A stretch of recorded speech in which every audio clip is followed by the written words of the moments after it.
Hello guys, ഇന്ന് ഞാൻ പതിവ് പോലെ രാവിലെ ഡേ ഇൻ മൈ ലൈഫൊക്കെ എടുക്കാൻ വേണ്ടി ഷൂട്ട് ചെയ്തതാണ്. പക്ഷേ എടുത്ത് വരുമ്പോഴത്തേനും അത് വൈകുന്നേരമായി. എനിക്കുണ്ടല്ലോ വൈകുന്നേരമൊക്കെ ആകുമ്പോഴാണ് വിശപ്പ് അങ്ങോട്ട് കൂടി വരിക.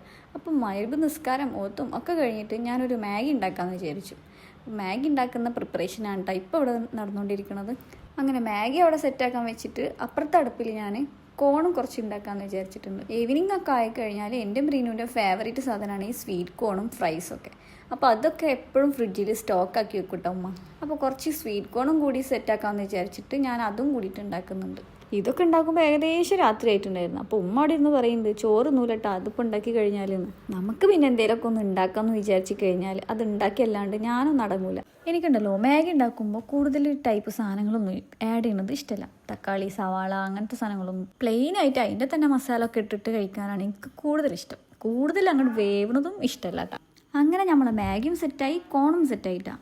കോണിലേക്ക് ഞാൻ പിന്നെ കുറച്ച് ബട്ടറും പിന്നെ കുറച്ച് പെപ്പർ പൗഡറും ലെമൺ ജ്യൂസും ചട്ട് മസാലയും ഒക്കെ ഇട്ടിട്ട് ഒന്ന് സെറ്റപ്പാക്കി എടുക്കുന്നുണ്ട് കേട്ടോ. എനിക്ക് ആദ്യമൊന്നും വലിയ ഇഷ്ടമില്ലാത്ത സാധനമായിരുന്നു ഈ സ്വീറ്റ് കോൺ. പക്ഷെ ഇപ്പോൾ ഇങ്ങനെ കുറച്ചൊക്കെ കഴിച്ച് സ്റ്റാർട്ട് ചെയ്തപ്പോൾ എനിക്ക് പിന്നെ നല്ല ഇഷ്ടമായിട്ടാണ്.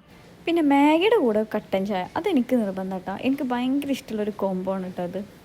അങ്ങനെ ഇതൊക്കെ ഉണ്ടാക്കുമ്പോൾ ഞാൻ പ്ലാൻ ചെയ്തത് നല്ല ആസ്വദിച്ച് കഴിക്കാനായിരുന്നു. പക്ഷെ അനൊക്കെ വിളിച്ചിട്ട് പറഞ്ഞ് വേഗം റെഡിയാകും, നമുക്കൊന്ന് പുറത്തു പോകാമെന്ന്. അതുകൊണ്ട് തന്നെ ആസ്വദിക്കാനൊന്നും പറ്റില്ല. പക്ഷെ ഞാൻ കഴിച്ചിട്ടാണ്. അങ്ങനെ അതൊക്കെ കഴിച്ചതിന് ശേഷം ഞാൻ പിന്നെ വേഗം മാറ്റിട്ടോ പുറത്തു പോകാൻ വേണ്ടിയിട്ട്.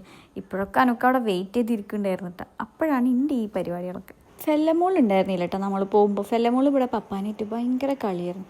അപ്പോൾ പിന്നെ ആൾക്ക് അതൊരു ഇഷ്ടമല്ലേന്ന് വിചാരിച്ചിട്ട് പിന്നെ അവളെ എടുക്കാൻ നിന്നില്ല. നമ്മൾ പോണത് ഹെയർ കട്ടിന് വേണ്ടിയിട്ടാണെങ്കിലും തൊട്ടടുത്ത് തന്നെ എൻ്റെ ഫേവറേറ്റ് പരിപ്പ് വടൻ്റെയും ചമ്മന്തിൻ്റെയും ഷോപ്പുള്ളതുകൊണ്ട് നമുക്ക് ആദ്യം അത് കഴിച്ചിട്ട് സ്റ്റാർട്ട് ചെയ്യാമെന്ന് വിചാരിച്ചു.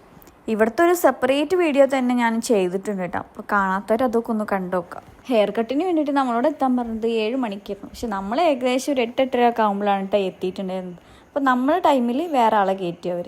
അനുക്കാക്കുണ്ടല്ലോ എവിടുന്ന് കട്ട് ചെയ്താലും ഒരു സാറ്റിസ്ഫാക്ഷൻ കിട്ടില്ല. പക്ഷെ ഇവിടുന്ന് ആൾക്ക് ഭയങ്കര കംഫർട്ടാണ് കേട്ടോ. ഞാൻ പിന്നെ കുറച്ചധികം ബോറടി ഉള്ളതുകൊണ്ട് തന്നെ അവിടെ IPL വെച്ചിട്ടുണ്ടായിരുന്നു. അപ്പോൾ അതൊക്കെ ഒന്ന് കണ്ട്.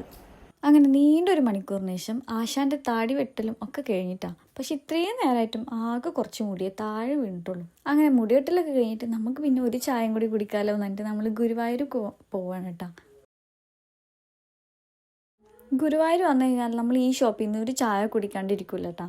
നമ്മളെ ഫേവറേറ്റ് ഷോപ്പാണ് കേട്ടോ ഇത്.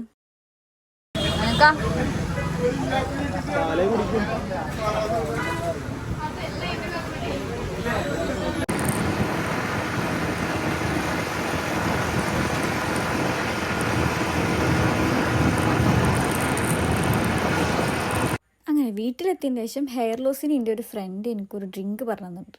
അപ്പോൾ അതിൻ്റെ വേണ്ടിയിട്ടുള്ള പ്രിപ്പറേഷനൊക്കെ നടന്നുകൊണ്ടിരിക്കുന്നുണ്ട് കേട്ടോ.